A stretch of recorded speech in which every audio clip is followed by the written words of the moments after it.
Hello, ladies. Trying to do something a little different this morning. I wanted to go on and put my testimony here. Something I've been wanting to do. It's something different, but God has really put on my heart to do this, and I feel that it would help others. And to me, I really call it my testimony as the woman from the trenches that's been made God's prepared jewel. You know, we're all special in God's eyes. We all don't went through different things, but God prepares us to for more than what our past is, and I'm just gonna start off at um, when I was little.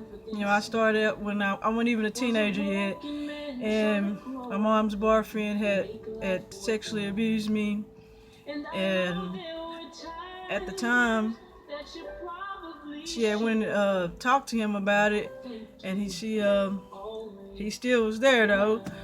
And then it happened again the second time, and I had went and ran and told someone. And I remember my mom being in the car saying that he said it'd never happen again. He'd never do it again. So that lets me know that she knew, that he'd done it before. That she believed me, but she still sit there, you know, and let it happen again. But this time he took off and got on a train and went to Mexico when I went and told.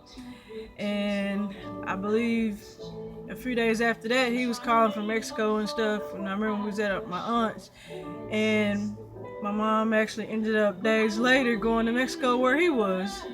So if you can know that do it to a young lady's heart, and just that your mom just takes off and leave with the person that done abused you. And we would be around my mom's sisters and stuff, and different people, and you remember it. Unfortunately, sometimes you remember the bad things before you remember the good things. And I remember them saying, well, my little sister and my brother not understanding what was going on. They was like, we miss my mom. And then my mom's sisters, they would be like, well, your mom's gone because your sister, what she did. It's like, I'm a kid, and you're supposed to be able to tell adults these things because it's wrong what the person done to you. But I was getting the opposite reaction.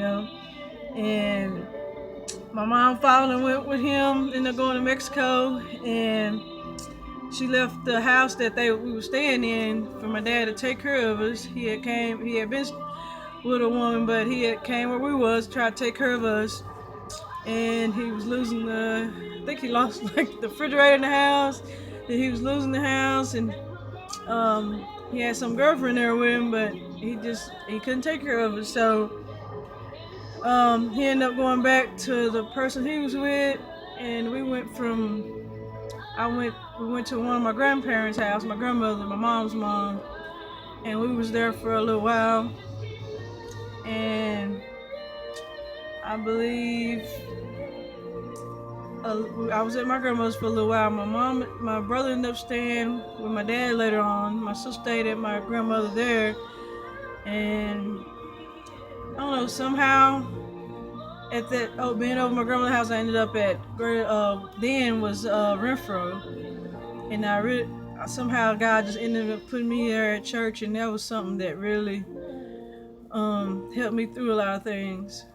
And somehow after that, I ended up going different. Went from that grandmother house, and then I don't know. I think we was around some people that was from another church, and I ended up talking about what happened, and somehow CPS got called.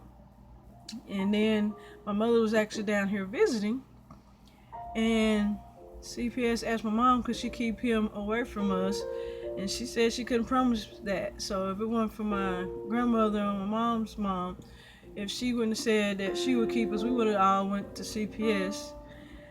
And I think after that, later on, I ended up going to my dad's, but I mean, I would be getting whippings for stupid stuff, be getting beat because his girlfriend said I didn't wash the skillet right or something, and I got tired of it and stuff. But ended up going to his mom's house for a while, which was kind of okay, but I guess it's just, I don't know, she was real old school, but I could have dealt with that. And then I remember one day um, that my uncle was down from Dallas, and my dad asked him, said that, my uncle's, his brother said, do you want to go? He said, he asked, did you want to go to Dallas and stay with him before he could used to no kids being there? Because his wife had left him that he was with for 20 something years and went back way somewhere else. But I'm thinking, oh, cool, this is great. This has always been our favorite uncle, go stay with him. This is a new opportunity. And I was up there going to a private school, Christian school. Loved the church I was going to.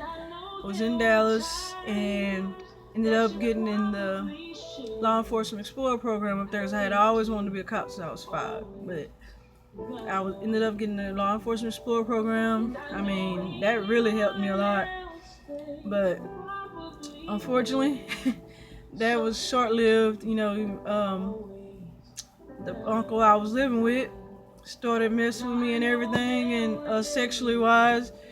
And in your mind, you think as a young person, you thinking, I done told in the past what happened, then you ended up here and there, and nobody really helped you.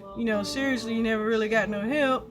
So what would you do? You just stay in that situation, And this person was sitting in the church pulpit, and was a principal at the Christian school, but yet he was doing, that stuff that wasn't of God.